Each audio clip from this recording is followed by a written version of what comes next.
Belanja makanan online itu lifesaver banget. Aku bisa makan kapanpun, mau dimanapun aku berada, dan menunya bisa ganti-ganti. Tiap hari ganti pun juga bisa. Pokoknya nggak ribet lah. Ini mempermudah dalam fleksibilitas waktu dan menu. Tapi buat urusan kantong itu kerasa banget boncosnya. Tiap aku makan makanan yang sehat di kotaku ini biasanya harganya 60.000 ke atas per sekali makan. Anggaplah sehari makan 2 kali nih yang berat. Jadinya 60.000. Terus 30 hari 1,8 juta. Itu belum beli buah-buahan, snack. Pokoknya jatuhnya mahal banget lah. Terus aku nyari cara nih gimana sih biar bisa menghemat biaya makan dan gak ribet juga buat preparationnya. Akhirnya aku nemuin yang namanya meal prep.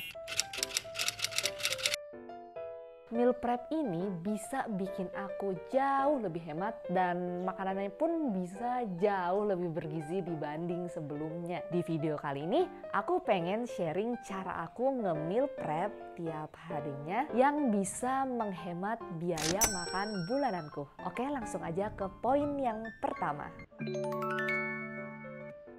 Yang pertama, aku membagi klasifikasi tiap makanan yang pengen aku makan. Jadi, aku mengelompokkan makan berdasarkan beberapa item. Yang pertama, protein, yang biasanya berisi daging ayam, daging sapi, ikan, bisa tofu, bisa tempe, dan berbagai macam protein lainnya. Terus, karbohidrat, yang sering aku makan nasi, mie, roti, dan kentang. Buat serat, aku pilih sayur-sayuran, dan buat vitamin, sebenarnya ada juga sih di sayuran, tapi emang jauh lebih banyak dalam buah. Tiap item yang aku sebutin itu ada fungsinya masing-masing. Kayak protein. Protein itu kan buat kekebalan tubuh, biar badan tuh gak gampang sakit. Apalagi nih musim pandemi kayak gini. Terus yang kedua karbohidrat. Karbohidrat itu sumber energi, biar aku kuat buat bersih-bersih, kerja, dan ngelakuin aktivitas setiap harinya. Kalau serat itu kan fungsinya biar gampang BAB setiap harinya secara rutin. Terus vitamin dari buah-buahan ya sebagai sumber vitamin secara alami. Klasifikasi ini diperluin banget biar aku tuh bisa nentuin menu apa yang mesti aku masak setiap harinya. Fun fact-nya, setelah aku menjalani makan makanan yang bergizi ini beberapa bulan terakhir, itu berpengaruh banget ke kekebalan tubuh aku. Dulunya aku itu gampang banget masuk angin.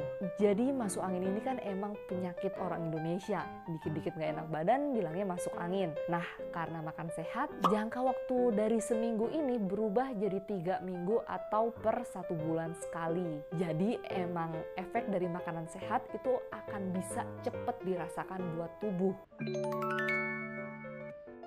Yang kedua, bikin jadwal kapan sih pengen beli makanan-makanan ini. Dari item yang aku sebutin sebelumnya, aku bisa ngasih jangka waktu dari segi umur dan kapan aja sih bisa belanjanya. Misalnya protein, kalau daging-dagingan itu kan bisa disimpan 2-4 minggu lah. Kalau terlalu lama juga nggak baik ya. Terus kalau kayak tofu atau tempe, itu kan umurnya nggak panjang, ya maksimal 2 minggu. Kalau karbo bisa lebih awet, 3-4 minggu, semacam nasi, kentang, dan mie. Kalau serat, sayur-sayuran itu ada yang beberapa hari aja udah busuk. Jadi aku kasih maksimumnya 1 minggu. Dan vitamin ini juga sama aja kayak sayur. Biasanya 1 minggu. Bisa sih 2 minggu, tapi jenis-jenis tertentu. Semua ini disesuaikan lagi ya sama storage kamu di rumah dan ukuran dari kulkas kamu. Kalau aku sendiri dengan menjadwalkan kayak gini, bener-bener teratur nih. Isi kulkas tuh cuma 50% loh yang terisi. Sampai bingung mau ngisi apa lagi dalam kulkas. Terus aku bisa meminimalisir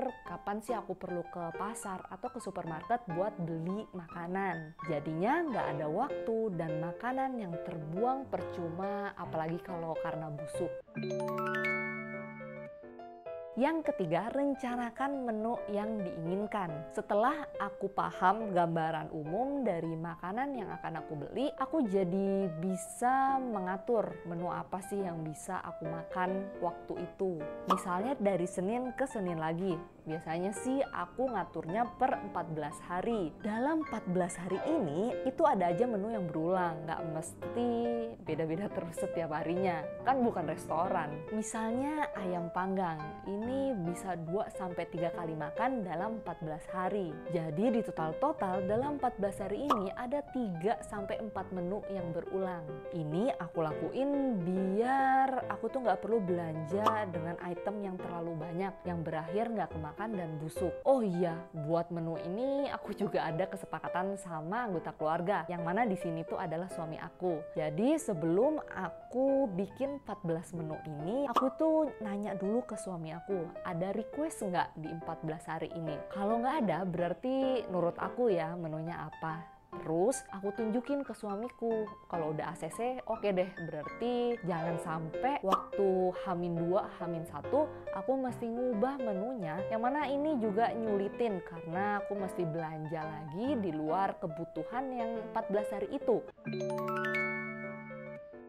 Yang keempat, belanja sesuai kebutuhan. Biasanya aku menjadwalkan menu makanan per 2 minggu atau 14 hari. Jadinya dalam 14 hari itu aku pergi ke supermarket paling enggak sekali. Misalnya di tanggal 1 aku ke supermarket, aku belanja protein, karbohidrat, serat yang sayur-sayuran, dan buah-buahan buat vitamin yang aku sebutin sebelumnya. Terus buat karbohidrat dan protein itu kan bisa awet lama. Jadi ya 2 minggu itu aman lah dengan jumlahnya. Tapi kalau buah dan sayur itu kan punya jangka waktu paling enggak 7 hari. Jadinya biasanya setiap tanggal 7-nya, tadi kan tanggal 1 belanja total nih, tanggal 7 aku belanja kebutuhan soal buah dan sayur.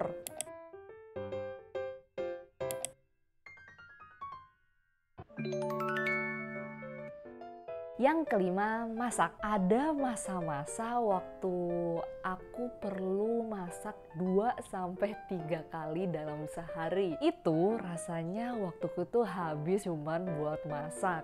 Jadi capek banget, belum nyuci piringnya karena aku belum punya dishwasher. Jadi waktu kerja dan bersihin rumah itu kebanyakan habis karena memasak. Dan akhirnya ya rumah nggak bersih dan aku pun capek, kerja juga nggak produktif. Setelah belajar tentang meal prep ini, aku jadi mengulik tentang cara memasak yang lebih efisien dan nggak ngebosenin juga. Misalnya buat buah dan sayur itu kan emang nggak tahan lama. Jadi per 2-3 hari aku motongin nih keduanya. Terus setelah itu ya ganti lagi dengan buah dan sayur yang lain. Tapi ini balik lagi sih, soalnya nggak semua sayur dan buah bisa tahan 3 hari bahkan sampai seminggu. Jadi selama 2-3 hari itu ya menu sayurnya sama terus. Enaknya setelah aku masukin nih dalam kulkas selama 2-3 hari ini, tiap aku masak aku tuh tinggal langsung nyemplungin ke penggorengan atau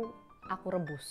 Sebenarnya dalam hal motong-motong buah dan sayur ini, menurutku yang paling lama itu motong-motongnya. Kayak wortel nih, kalau aku potong kayak korek api, masa aku bisa sejam sih buat motong-motongin itu? Atau menurut kamu emang aku yang terlalu lama? Karena aku langsung motongin buat 3 hari buat 2 orang mengkonsumsinya ya. Buat makanan yang non sayur kayak lauk pauk, biasanya aku masak per 2-3 hari. Terus aku simpen deh di kulkas. Jadinya tiap masak bisa tinggal ngangetin doang. Tapi dengan catatan sebaiknya nggak menyimpan lebih dari 3 hari, bahkan lebih dari seminggu. Takutnya kan vitamin dan gizi dari makanan yang dikonsumsi itu jadi hilang. Kan juga nggak bagus. Akhirnya kita makan sesuatu yang nggak ada nutrisinya. Kelebihan dari masak langsung banyak ini, dari segi sayur dan buah, kamu menghemat air dan sabun cuci loh. Karena jumlah piring yang dicuci itu lebih sedikit. Terus dari segi lauknya itu bisa menghemat gas. Pokoknya menguntungkan banget lah, hemat secara waktu dan juga hemat secara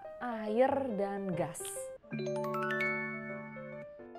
Yang keenam, menyimpan makanan. Buat menyimpan makanan seperti yang aku sebutin sebelumnya, itu emang tricky, nggak boleh terlalu lama. Bahkan ada jenis makanan yang 2 hari aja bisa busuk. Jadi buat mengakali itu perlu trial dan error. Maksudnya gimana biar makanan itu masih sesuai dengan menu yang kamu suka, tapi juga nggak bikin makanan itu cepat basi. Dalam menyimpan makanan, aku banyak terinspirasi dengan Kak Adelia. Aku cantumin di sini ya Instagramnya. Kak Adelia ini biasanya masak setiap hari Sabtu dan Minggu. Jadi Sabtu dan Minggu itu emang makan di luar. Tapi Sabtu dan Minggunya ini dia juga memasak semua masakan buat seminggu ke depan. Terus makanan yang udah dimasak itu dipilih yang emang lauk pauk itu biasanya kan lebih awet. Dia masukin ke dalam kulkas. Kalau buat 2 hari dimakan biasanya ya kulkas bagian cooler. Tapi kalau lebih dari 3 hari biasanya Kak Adelia ini naro di freezer, jadi nggak busuk makanannya. Terus buat sayur dan buah juga sama, masaknya itu kalau pas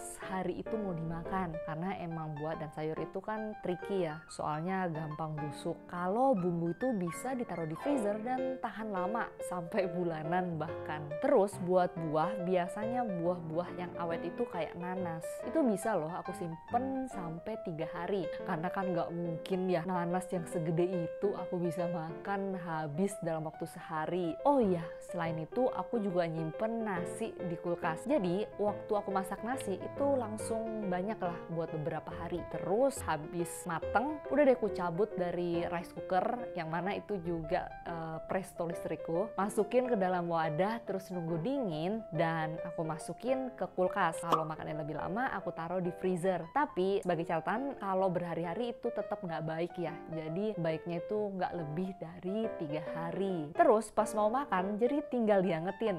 Nggak perlu bikin terus setiap hari. Melakukan hal-hal yang sama. Karena itu benar-benar ngabisin waktu banget.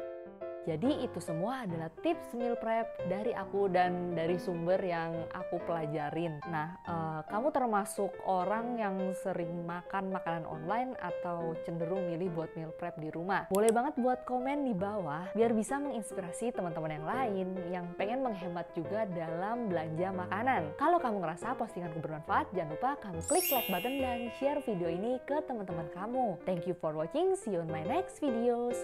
Bye!